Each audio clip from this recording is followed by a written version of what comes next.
I'm back, guys. So I'll be giving you an example on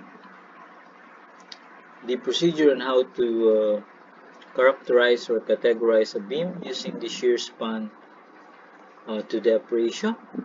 So given a rectangular beam with the dimension as shown and with the material property given, so we are to categorize the beam using the guides or guidelines presented during my previous video. So the beam is actually a simply supported beam. So the shear and bending moment diagram is very easy to draw. So the dead load is given and the live load is given to be equal to 10. Same is true with the live load. And of course, the dead load uh, of the beam is marked as having included the beam weight.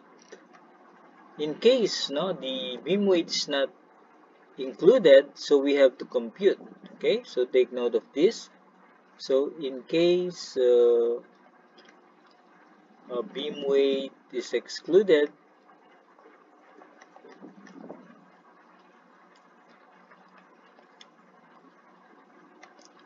then we have to compute for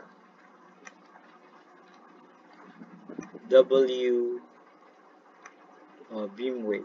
Okay, how do you compute that? So this is simply equivalent to the unit weight of concrete times the size of the beam. So the size of the beam is B times H. Okay, so whatever is the unit here will be in kilonewton per meter. Okay, but here we don't need to compute it because it's already included in the 10 kilonewton per meter value there. So let's draw the shear moment diagram. Before we do that, let's since this is a strength design, okay, so solution is a strength design procedure, therefore the loads must be factored.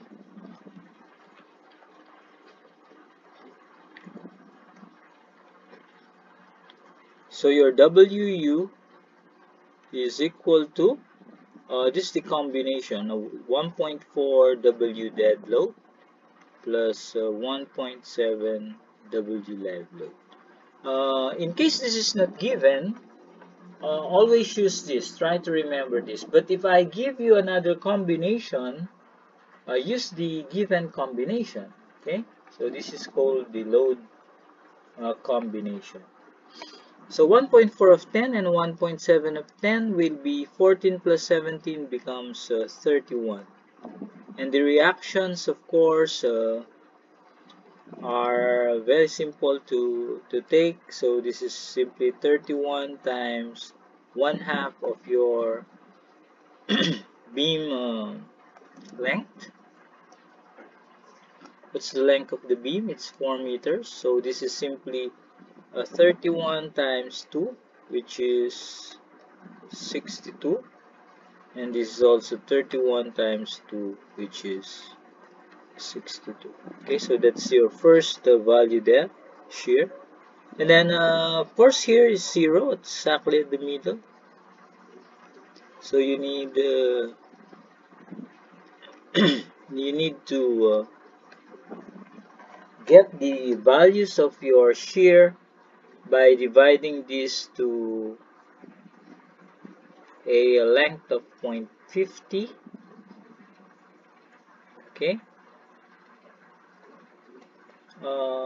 By the way, if you can divide it the way you want to, no? But here the subdivision was done in terms of equal values of 0.50. So let's just put here 4 equal spaces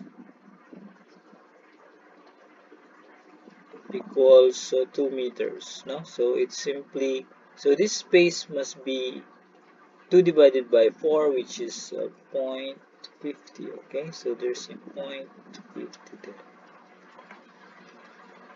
Okay. I will not put the 0 there because it will not be, space is not enough, no? Okay, so after doing that, we take note of the ratio and proportion. How do you get the proportioning? So you just take the ratio to get these values here, no? So this is just a triangle. And this is very easy to divide because these are all equal spaces. 62 plus, you just get the average, no? 62 plus 0 divided by 2 is 31. Okay, so that's how you get the 31 here. Okay, so this point is 62 plus 0 divided by 2 equals 31. This is an average. Okay, so you take the average. I want to take the average here.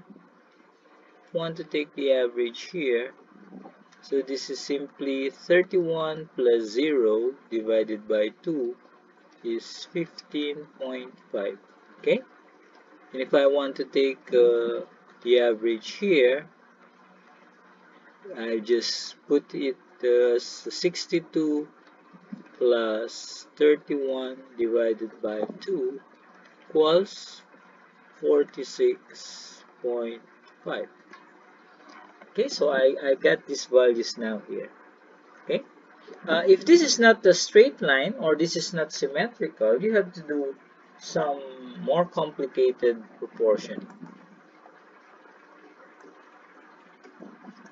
Okay, how about the moment?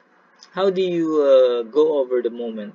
Again, these are simply equal divisions, so sorry for the illustration. So this is 0.5, 0.5, 0.5, 0.5. How do you get the moment? Okay, the moment here is actually the area of, so let's draw the shear diagram here, so as we can see. Okay, so the half here is not important, so let's just make a subdivision again. Okay, so the value of 62 is simply the whole area. Okay, so that the value of this point here is simply this area shaded. Okay, so this is now your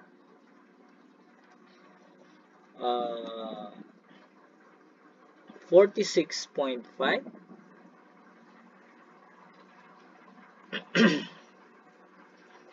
Okay, so this is 62 and then 46.5. So what's the area of this? The area of this is simply, I put it here on top, 1/2 62 62 plus 46. 62 plus 46.5